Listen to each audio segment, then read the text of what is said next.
Well, hi everybody. Welcome to episode 4 of my little podcast, Knitting and Other Shenanigans. My name is Sandra and I am recording this podcast in the west of Ireland in County Clare, where I've been living for the last 15 years. Today the weather is actually, I can see some blue sky, so that's a positive day. It's been, we've had a very, very cold start to the year.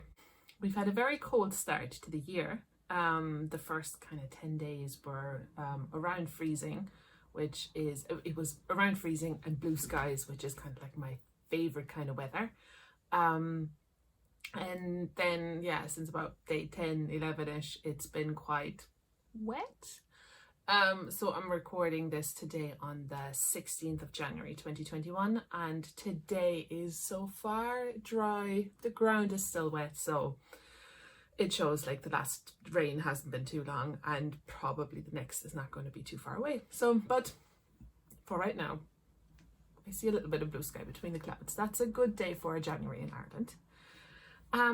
So I have some plans for today. I have a few announcements. I have a few things I want to share in what I'm working on at the moment.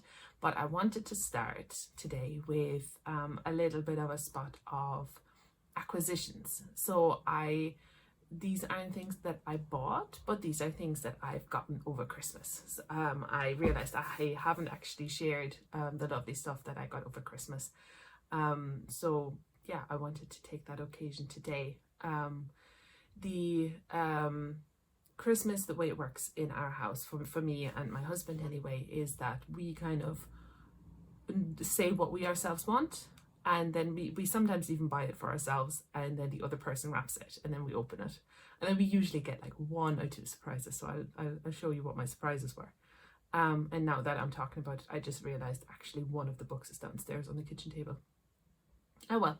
You'll just have to imagine it. And the first thing here, that lovely bottle there was actually a gift from my mother-in-law.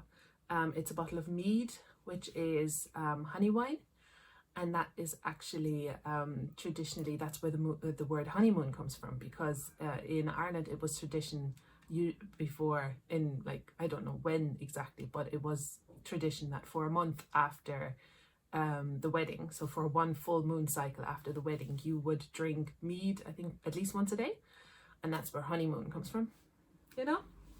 Found that very interesting. So I will start with something that I actually got. It was I opened this all the way through December, so this was actually from the 1st of December to the 31st. It was a 31 day countdown calendar, and it was done by the ladies, their collaboration, they called it the Planetary Sisters. And that was Evan O'Keefe, who is a knitwear designer, Frankie from Python Charms, and then Eve from Eve Chambers Textiles worked together. So there is an ultraviolet knits bag.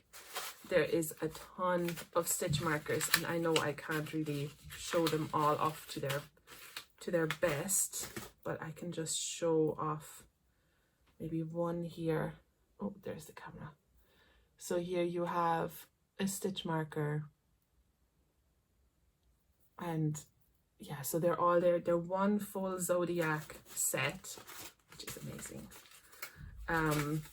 Can't wait to start using these. And then there was the most gorgeous fade, and they're all going to be in random orders now. But it's there was 2 options for this fade. There was a sunrise and a sunset option, and I went with the sunset. So it started in like these, in like the red spectrum.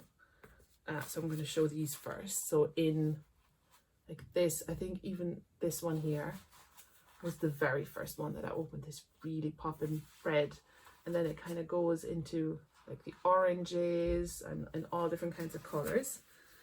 Okay, there's so many of them. They're so nice. Okay, so then and then it faded into where my kind of color spectrum, my usual color spectrum, my happy place of a color spectrum is, and that's the blues.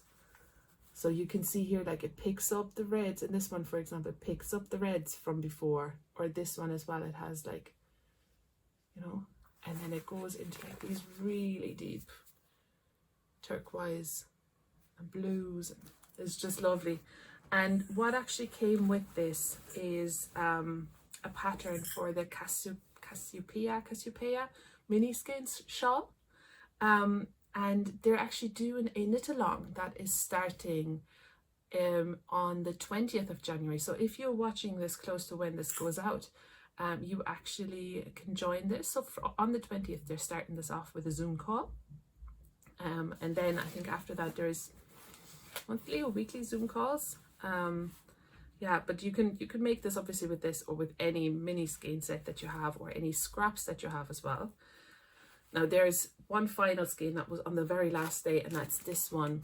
It's like a grey, and then you have some flecks and hints of colours in here. The pinks here, and it's so lovely. Now I'm really torn. I mean, I'm definitely participating in the knit along, because that's one of my intentions for this year, is to participate in more knit alongs. You can read all my intentions actually on my blog on sandraconway.com. You'll see my blog, and there you see like the whole list of my intentions for this year. Yeah, I haven't decided yet. I mean, this skein, it's 150 gram skein, so it's a large skein. There's kind of a couple of different options that come into my mind. I can either, what I'm thinking is that I will either go with one stripe of this, one of the colors, one stripe of this, the next color, and then always in them, you know, one after the other. That's the first option. Or a set of grey, then like one chunk of grey, then the whole fade, and then the other chunk of grey on the end, because then that would keep the fade intact. And then the third option that I'm thinking about is just doing the mini skeins and just doing them, and then using that 150 gram skein for something else, because it's kind of, I don't know, it's so lovely that I'm just worried if I just use it as the contrast between the fades. Number one, it breaks up the fade, and then it kind of, does it wash out? Does it kind of lose its own specialness? But so that I still have a bit of time. Is the 20th, is that Wednesday? So today is Saturday. I still have until Wednesday to figure that out, so that I can at least know where I cast on. But yeah, that was lovely. I mean, it was so nice every day in December to open the advent calendar. Well, no, I keep saying advent calendar. That it's the countdown calendar. Because again, it wasn't an advent because it actually went all the way until the last day of 2020 to kind of say bye-bye to 2020. Glad to see it go. So that was that kind of accompanied me all throughout December. And then to Christmas, and I'm going to go in the order of when I actually organized them. So the first thing, last year I spotted a Kickstarter by Third Vault Yarns, and it was for board game knits. So this was Board Game Knits volume 2. Then when I was going through the whole process, I actually had the options to get volume 1 as well. So I went with that. They're lovely. So these are board game inspired patterns, and I really, really like them. So there is, you know, there's a shawl here. Hang on. These socks. I love this color work. I mean, I probably personally I won't make color work socks, but if you like them, they're lovely. I love the Settlers Myths. Settlers of Catan was actually a game that I have actually played. The rest of these I hadn't really heard of.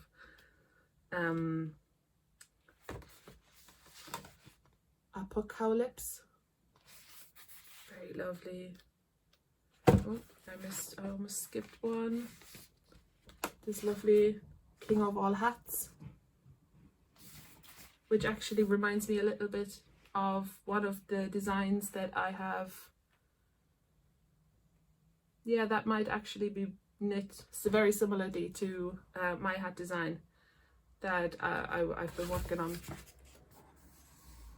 There's some, what are these called? Some tentacles, Mind Reaper mitts. Chameleon cowl. Anyway, they're lovely patterns in here, and I can't wait. They're actually running a knit along as well, which I've been tempted to participate in, although I'm just not sure if I'll have that time to commit to my own designs and then this kind of knit alongs as well. But here is an overview over like the different patterns for volume 1. So I'm very glad that I got the 2 of them. They're lovely. Again, board game knits, volume 1 and volume 2, which I think both can actually be bought on the Third Wall Yarn website as well. So yeah, go check them out if you're in any way, you know, interested in board games and knits. They're kind of your lovely overlap. Then the next thing, and it was actually very similar kind of book format, which I like because they kind of work really well in my bookshelf over there next to each other. So this is Cowls, and this is by Mina Phillip, and these are Cowls. It's basically, she gives some basic patterns which are inspired by Arabic or Persian rugs, sorry, by Persian rugs and their different symbols. So she gives like some images of Persian rugs, and then as well explains what the different motifs mean, which I thought was really interesting, that she shows basically the different motifs and then gives them, you know, shows what they mean on a Persian rug, and then how you can knit them yourself. So here's an overview of the different patterns, and then what makes this actually really amazing is that you can decide to make your own. So you can either make like a cowl like this, which has a, you know, you work it from up here to down here, and it starts with a rib, has the pattern, and then goes into the rib again. Or you can decide to work a cowl like this one, which is actually worked, you know, it's cast on with a provisional cast on somewhere in the middle, and then worked all the way like that, and then all the way around, and then knit together, but kitchener together at the end. And she gives like all of the cowls, all of the patterns in here. You don't just create one specific cowl, but you kind of mix and match between yarn weight and pattern and colors, and you know which shape of cowl you want, and then you kind of make your own out of it, which I really, you know, it's such a good resource to encourage knitters to, you know, work with the yarn they have, number one, and make something beautiful out of the yarn they have, and then second, like give that confidence of, you know, you want that shape cowl, here's how you make it, and you know, you want to use that weight yarn, here's how much you'll need roughly, and off you go. And this is like, I think it's such a good resource. I'm definitely looking forward to making some of those, especially because color work is one of those things that, you know, I love mosaic knitting, but I haven't been too, you know, I've been too fond of any other forms of color work. I've done some intarsia, and I've done some Fair Isle, like stranded color work, and so far haven't found the right thing for me because of the way I knit continental. So I'm very like, I've been knitting continental for 15 years at this stage, 13 years maybe, something like that, and then like when I try then to do color work with one color in each hand and I try to flick, that just doesn't compute in my brain. I find that really hard. So my attention is all over the place. Now what I've been trying to get is one of those thread things that you can put on your finger, where you can then have one color running on that side and one color running on that side of your finger, and they kind of don't move from there. like metal little thing that you put on your finger. Now the couple of stores that I've looked at here in Ireland, they were sold out of that one, so I'm going to keep an eye out, and yeah, I'm going to buy that, and then I'm going to try colour work again, especially because there's a colour work sweater that is a design idea that is running amok around my brain at the moment, and kind of distracting me from other things that I should be doing, and that just wants to be put into interaction. So I might need to figure out how to do that. Now, last but not least, one more Christmassy thing. So all of these I had organized myself. I had gone out and bought them, and just once they came in, set aside for my husband to package them, and then he organized one surprise as well. So I said, okay, look, go to one of these shops.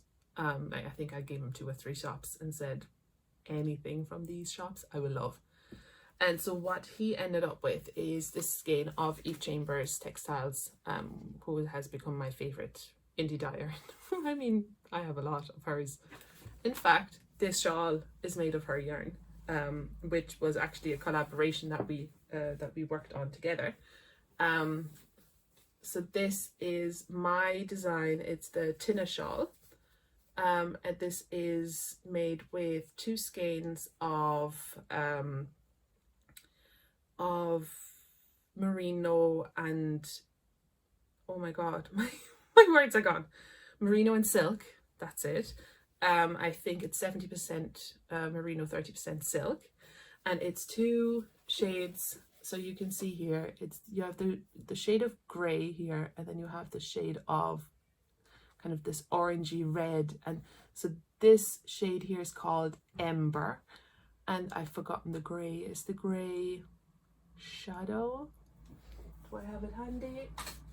I do. It's Ember, and it is, yes, it is Shadow, and it was 75% merino, 25% silk, 400 meters per 100 grams, and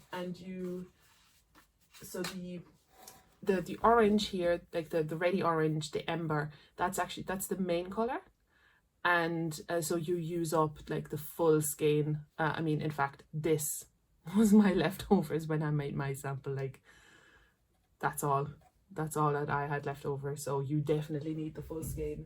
The grey, I had a good bit more left over of that. I think off the top of my head, I want to say that uses up about 300 grams.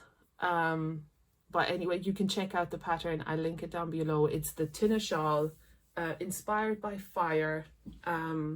So this is like the fires going up. It's my 3rd shawl inspired by the ancient elements of the Celtic world. So I released air first, then earth, which was the Tallaght shawl, and then this one, the Tine Shawl, is fire, and now next is water. Anyway, so this was this, and it's called Troll. It is UV reactive, so I haven't had a UV light to this to actually see the effect, but this is UV reactive, and it's 55% blackface BFL. For some reason I want to say blueface, but is there really sheeps that are blue-faced? BFL, stick to that. And 45% silk. It's a DK weight, and so I just need to figure out what I'm going to do with this. I could totally, absolutely see this as a contrast color in something. I don't know, maybe a DK shawl. I just need a second skein of something, maybe dark blue, like these 2 together. I mean, this isn't quite that dark, but still. So that was my Christmas presents. And so as I said, there's one book downstairs, which, oh, I'm sorry, I'm just hearing something. Oh. So that was the Christmas presents. As I said, there's one book downstairs, and that is actually a crochet book, and it is something like crocheting woodland creatures, or not woodland, but just generally animal crochet, which is quite funny because my crochet skills are severely underdeveloped. So yeah, it's going to be interesting. I'm going to see, like, I'm going to use it because, I mean, my husband got it for me. I need to use it, or I feel like I need to use it. So I'm going to at least make one of the animals. Let's see. You could check up, you know, if you're watching this a couple of months down the line, check up if I actually made crochet animals or not. But yeah, that's it in terms of Christmas. Now I'm kind of taking it easy on yarn acquisitions right now. I'm going to use what I have in stash for the moment, because even though my stash isn't like that big, you can see some of it up here, all like this shelf. There's more down here as well, but that one down there, up there, is mostly my my hand dyed. And yeah, I want to use some of that because I bought some of this with intentions for projects, and it just hasn't happened. Like there's one sweater quantity in there, which needs to be turned into a garment for me this year. Like, it needs to happen. It's a finger and weight sweater quantity from Truly Hooked. It has to be turned into a garment. But yeah, so I'm not doing any other stash acquisitions now. I plan, like I actually usually do this time of year. The last couple of years I've always done this. I keep my money from Christmas, and then it's my birthday next month. I keep any money I get from then as well. I put it to the side, and then that forms my spending money for Woollinn in June. I mean, I still don't know if Woollinn is gonna happen. It would be great if it did, but the world, so you know, I don't know if it makes sense to like if there's even the remotest potential to make it safe this year.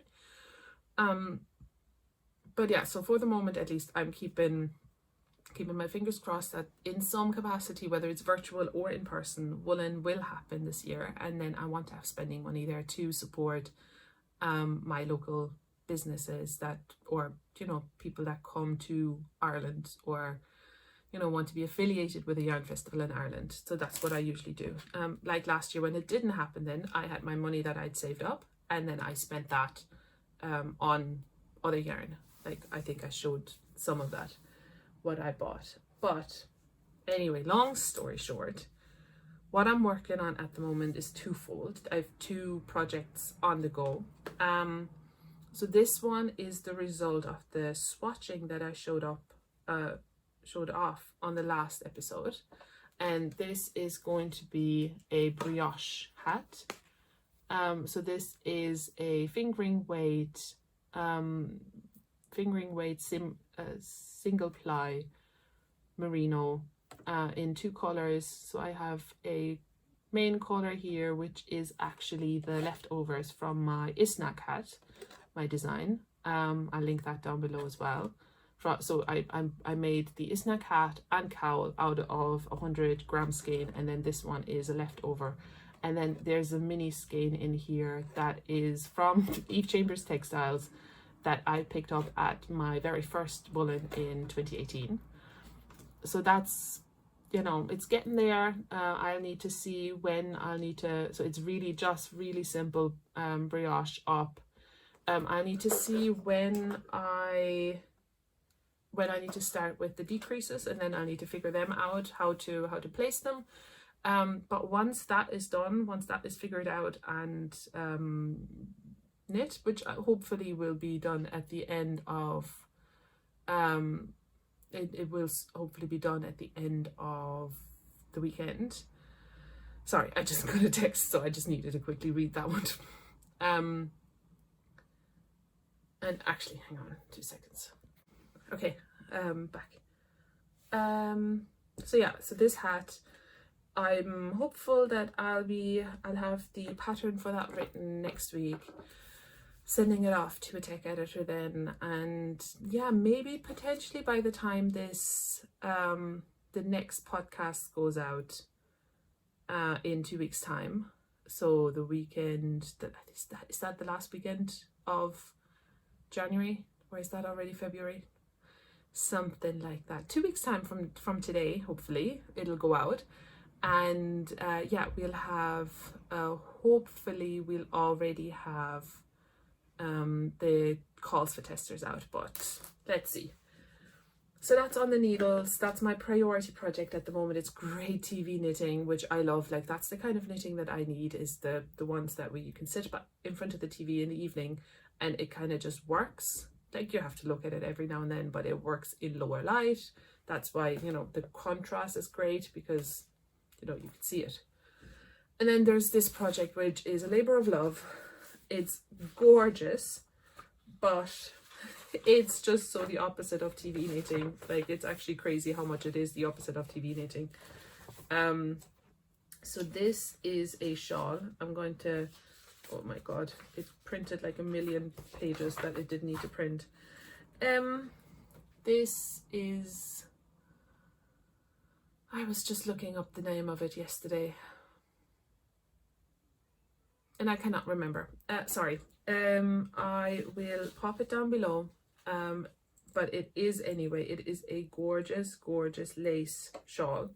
I've stolen the needles out of it, but probably to use with that hat. But it is, so it's lace weight yarn from Banshee Yarns, and look, so it's lace, and it's got beads, and it's got a very complicated, well, no, the lace pattern itself isn't complicated, but you know, the combination of really thin yarn with beads to put on here and there does not lend itself to dark light, so it does not lend itself to evening TV knitting. But yeah, so Banshee Yarns, I actually picked up the yarn and the pattern. I got them at Woollinn that 2019. So I was very glad, and I only started this, I can't remember, did I start in October or November? I should really be further, but because my main knitting time is TV knitting, this one is not getting the love it deserves. Do you love my, it's not quite a project bag, but it's Crazy Yarn Lady. That's me. Crazy Yarn Lady. Yeah, that's it. What else is happening? What else did I want to talk about?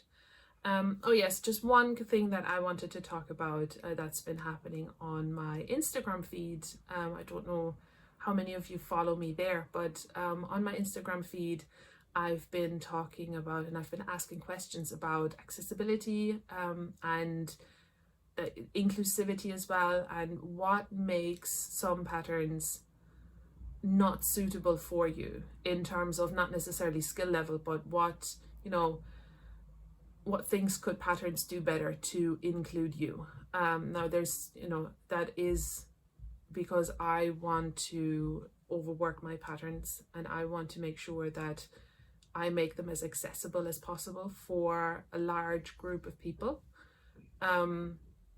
because I've gotten a whole lot of clarity about me and my designs and my, you know, what I stand for, what I believe in, through working with Tine Connington. Yeah, that's how you pronounce your name, isn't it? Tine, anyway, in her pattern partnership. I got so much clarity out of that. And so yeah, accessibility is my priority for 2021 in terms of my patterns. So that's happening there. So if you're a knit designer, and check out my feed from this week, so like last week, obviously, this past week, it's a picture of frozen landscape, in case you see it there on my feed. And then the other thing as well, my website, my redesign of my website has gone live. So that was my first goal of 2021. little interruption from my youngest, which I obviously cut out, but in turn he let the cat in. So say hi to Mr. Jinxie. Hey, do you want to say hi, Jinxie? There's, look. Psh, psh, psh, psh. Hi. So we got Jinxie and Jinx and his brother Titan. We got them around October last year. Yeah, towards the middle of October last year. They were rescue kittens from the local cat rescue. Both pitch black. Like Jinxie has a tiny bit of white, tiny, like 5 hairs of white. Yeah. So, but what I was saying when I got rudely interrupted was that my website has gone live. And so my website redesign had been my first goal of 2021. I had originally planned it to take, or I'd assumed it would take 1 quarter. So my goal was to have it live by the end of March. Things just seem to have worked much faster than I'd expected. So it is a website.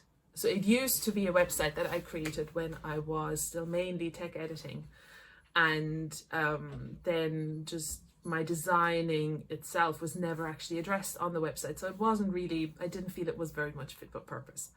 And I also didn't update it with new content in a blog or anything like that. So it was, yeah, not really the right thing. But anyway, that website is live now. It has a blog where I post every 2 weeks. It's going to have a home for this podcast as well, for show notes and that kind of stuff, which again, like, I'll be updating every 2 weeks, and you'll have a cat just walking through the frame.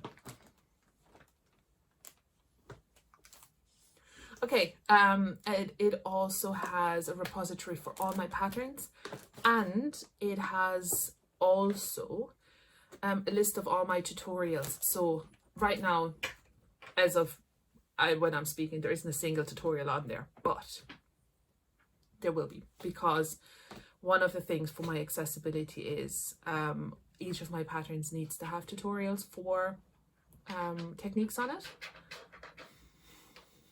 Sorry, Jinx is playing with something. It's going to fall on the floor soon and make a noise.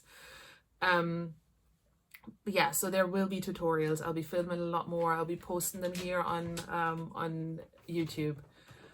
But yeah, check it out. It's sandraconway.com, so it couldn't be easier to find. And let me know. You know, give me any feedback, anything you're missing from the website or anything like that. But I think that's where I'll leave you, because I have a feeling Jinx is going to throw over the camera soon. So I'll leave you for this week, and I hope you have a great time knitting for the next 2 weeks, and then I'll speak to you again in about 2 weeks. Bye everybody.